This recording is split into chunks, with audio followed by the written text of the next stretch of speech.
Hi everyone, welcome back to my channel. Today's video is going to be to go over a few of the products that I purchased in my last haul before my no slash low buy, and give you brief reviews of what I've thought of the products that I've tried so far. I will start with the e.l.f. product because that's what I've got the most of, and the first thing is the daily facial cleanser. And I don't use it daily, but I do reach for it most days when I'm not using a micellar water, and I actually really like it. I think at the time I purchased this, it was in the sale for £2 and its full price is £5. I don't think I would necessarily purchase it at its full price, but for its sale price it is really nice and it does leave my skin feeling fresh, clean and soft. So would recommend this, but I personally wouldn't pay full price for it. Then we have the Pore Refining Peel Off Mask. I've only used this a couple of times since finishing my Glam Glow Peel Off Mask. I feel like this does slightly more for me than the Glam Glow one did, which is amazing considering the price difference in them. It says that it's with charcoal, witch hazel and lavender, so I expected it to have quite a strong scent, but I can't smell anything on it. I don't think it has any scent at all, which is great because it's sitting on your face for a while, so you don't want it to smell too overpowering. But I'm really enjoying using it, and I feel like it does do a bit more for my skin. My skin does feel a bit firmer once I've removed it, and the glitter is always fun. It's just a slightly thicker consistency than the Glam Glow one, so a bit more tricky to apply, but still really enjoying using this. Then we have this Flawless Face Powder, which comes with a little, or whatever these are called, and I don't find myself reaching for this, to be honest. I did intend to use it to kind of set my face after applying foundation, but I find that it clings to any dry patches of skin that I have on my face and makes them look a bit more dry and a bit more patchy, and I don't feel like I get any extra coverage out of it. So I keep it in my work handbag because I don't always wear foundation of a day, and I will sometimes apply it under my eyes to just give my concealer a bit more of a boost, or if the concealer starts to fade towards the end of the day. But other than that, I don't overly reach for it a lot. But I think I only paid about £1 for this in the sale, so I don't mind too much that it's not the best product in the world. But if you have oily skin, I think it might be pretty good because it is a drying formula. Next we have the Shimmer Highlighting Powder, and this is in Starlight Glow. I'm really enjoying using this. It is a slightly more golden effect than what I hoped it would be, but I'm using this sort of hand in hand with the Balm Mary Luminizer. I'm really enjoying the Mary Luminizer, although I do find that shows up the texture on my cheeks, whereas this doesn't. This is more of a flawless finish, but it is also more of a subtle finish. But in comparison to the Mermaid Luminizer, they've both got their pros and cons. But for £7.50, I would recommend this as if you're wanting a more subtle highlighter. Then we have one of their primer infused blushes, and this is the Always Cheeky. And this is a really nice blush as well, and if I'm not reaching for this, I'm reaching for my Tarte Amazonian Clay ones. I would say it doesn't last quite as long as they do, but it stands up pretty well next to them. It gives a really nice subtle touch of colour to your cheeks, but is completely buildable. And I would say I don't necessarily prefer the Tarte ones over this. They just do last that slight bit longer. I rate this, and I think this again was £7.50. Next we have the Tarte Undereye Setting Powder, and I really rate this stuff. It is a translucent powder. It came with a little brush which I did use at the beginning to apply it, but I found now it's a bit less messy if I just dip my finger in it and pat that under my eyes. It sets my concealer great, it stops the concealer creasing, and it gives me a matte finish under my eyes, which I do prefer. I think it makes the concealer last that little bit longer. I got this in the sale, I think, for £2. I believe the full size price is £5, but once this runs out I will definitely be purchasing another one of these. I'm even tempted to try their full face setting powder, which is in a bigger pan, because you just go through this too quick if you use this over your whole face, plus it'd be a bit awkward to try and get a full size brush into this. Next we have this illuminating powder that I received as a free gift for spending over £25, and I'm not too sure where I stand with this, to be honest. I'm not a big fan of highlighting powders. I don't overly find myself reaching for it, not because the products are bad in any way, because they are really nice highlighters with really nice shades, but I think I prefer reaching for the bigger pan because that's the colour I kind of prefer. I don't reach for orange or pink toned highlighters at all. This is kind of like a light shimmery bronzer, so the only one I tend to reach for is this one. So I'm keeping hold of it for now and I'm still having to play around with it, but I just don't know what to do with it really. So I don't think I would have purchased it, but I'm glad I got a chance to try it with it being a free gift. Talking of free gifts, another one that I got was this e.l.f. Night and Day lipstick. I think this is the pinks one, and this darker shade on this side, which is the day colour, is what I have on now, and I really like it. At first I thought it was going to be too dark of a pink for me, but I really enjoy wearing it.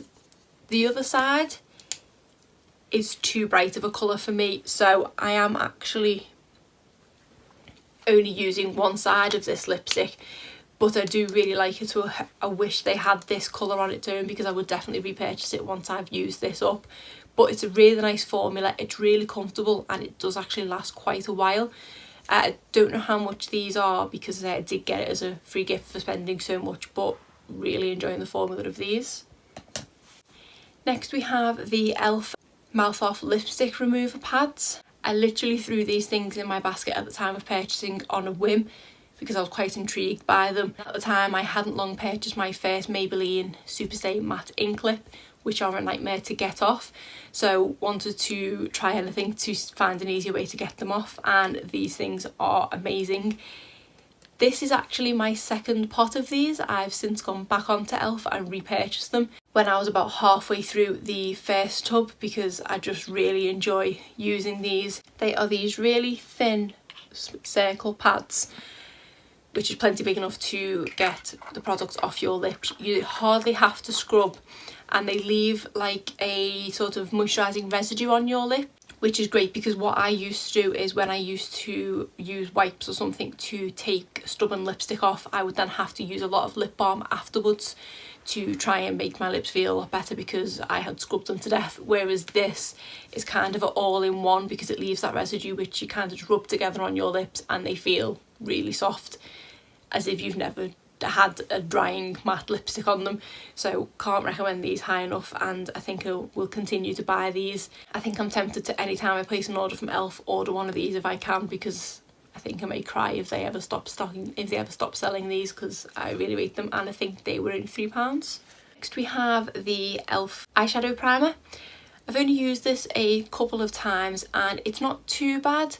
I do prefer the formula of the Milani eyeshadow primer, because this to me is a bit more gloopy consistency, so it does take a bit more blending out. I think it works to make my eyeshadow last just as long as that as the Milani one. I just prefer the application of the Milani one to this one, so I think once this runs out I probably won't repurchase, but for the price of it, I believe it is half the price of the Milani one. It's a great little eyeshadow primer for that. Then we have this Nostalgia lipstick that I picked up in the sale, and this was one that arrived in a pretty sorry state, and I keep forgetting that, and every time I use it I drop the bullet out of it. It's a really nice colour, but I think I'm going to have to put it in the bin because it's just getting in a more worse state every time I use it, and it is a shame because it's a nice colour, but I'm going to find myself reaching for it less and less. These are their essential lipsticks, and for the price of them they are quite a nice formula. They are slightly drying, they don't last a great amount of time, but for the price of them, not too bad. Then we have the e.l.f. Mad for Matte eyeshadow palette, and this is the Holy Smokes one. These normally retail for £10, and I had been considering buying one of them at that price because I had heard such good things about them, but this one then went on sale for £4, and for that price I couldn't turn it down, and I'm so glad I purchased it.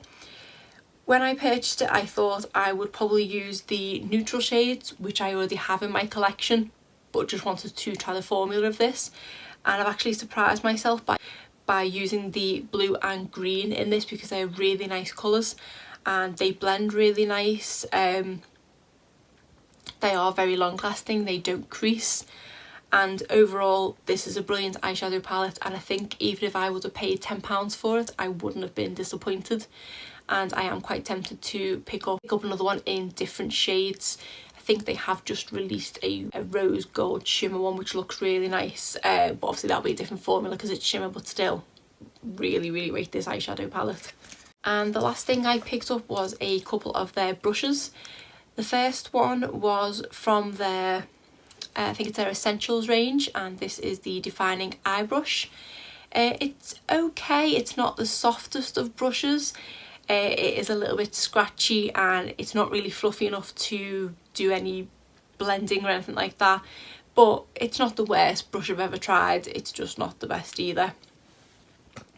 And then I think this is from their standard range, and this is the Selfie Ready Detail Perfector, and this is a great little brush because it's quite compact, and I actually use this to apply the blue or the green from the Mad for Mattes in my outer corner because it really packs on the colour quite nicely. I don't just use it on that palette, I use it on darker shades in my other palettes. That was just an example. I'm really glad I picked this one up, even though when it arrived it was a bit bigger than I thought it would be, but still it does work really well, so really glad I picked this one up. So that is it for the e.l.f. products.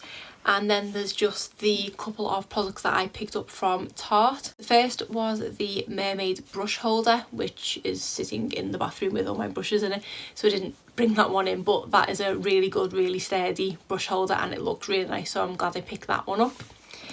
And the other thing that I picked up from Tarte was the Clay Clique set, which contained a blush, a bronzer and a mascara. And I'm really glad that I did pick this up. I knew that I already loved the formula of their blushes and wanted to add another shade to my collection, and this is such a nice neutral shade. I think it's what I've got on my cheeks now, and it is really nice for a day look because it's nude with a hint of pink, and it is really subtle but can actually be built up to be a bit more brighter. I think this is going to last me a long time because the other one that I have of these is still going strong. I'm not even making a dent in it, so I don't think I'll ever need to purchase a full size ones of these, so happy with that. And this is the Park Avenue Princess bronzer. I did originally buy the set for the mascara and the blush. This was just a bonus, but I'm really enjoying using this. If I'm not reaching for this, I'm reaching for my Hoola bronzer, but I have actually found myself reaching for this over my Hoola bronzer recently, and it is such a nice shade. It does have a slight shimmer to it compared to the Hoola bronzer, but not very much at all, but it goes on and it creates a nice effect, and it does last a long while as well, so really enjoying that. And finally we have the Tarte Gifted mascara. That's the brush. Out of all of the mascaras I've tried from Tarte, this is probably my favourite one so far. It gives great length and it also gives a bit of volume, and it doesn't flake at all, and it does last all day. So really enjoying using that. Would I purchase the full size one? Probably not, because I do have other drugstore mascaras that I prefer, but it is the best Tarte mascara that I have tried. So I would definitely recommend, if they still have this Clay Clique set on sale, I would definitely recommend picking it up. I think it was £10 or £11 when I purchased it, and for that price it is great because these two products especially are going to last me a long time. This won't last as long, but that's fine. Even if that wasn't in the equation and I'd paid £5 each for these, I would still be really happy with this set. So definitely recommend it, and once again Tarte performs and provides great little collections at a great price in my opinion. So that was my quick fly through review of the products that I purchased. Sorry if it was a bit fast. At the point I'm filming this video, I think I have just shy of 80 subscribers, which for me is an amazing feat. I didn't think I would get that many subscribers. I literally thought I might have 5 people watching me if I'm lucky, so I'm grateful to everyone that has subscribed to my channel so far. and thank you so much for sticking around and continuing to watch the videos that I put out. I wanted to give back to subscribers, and I have the intention of, once I reach 100 subscribers, I want to do a giveaway which will be open internationally and available to all of my subscribers, and that is for a chance to win the Colourpop State of Mind palette, I think it is. I don't have it with me, I forgot to bring it out. So that giveaway will go live when I hit 100 subscribers, and I will put it in a video at the time that I reach 100 subscribers. Thank you all for watching and subscribing to my channel. Please give the video a thumbs up and subscribe if you're not already. Thanks.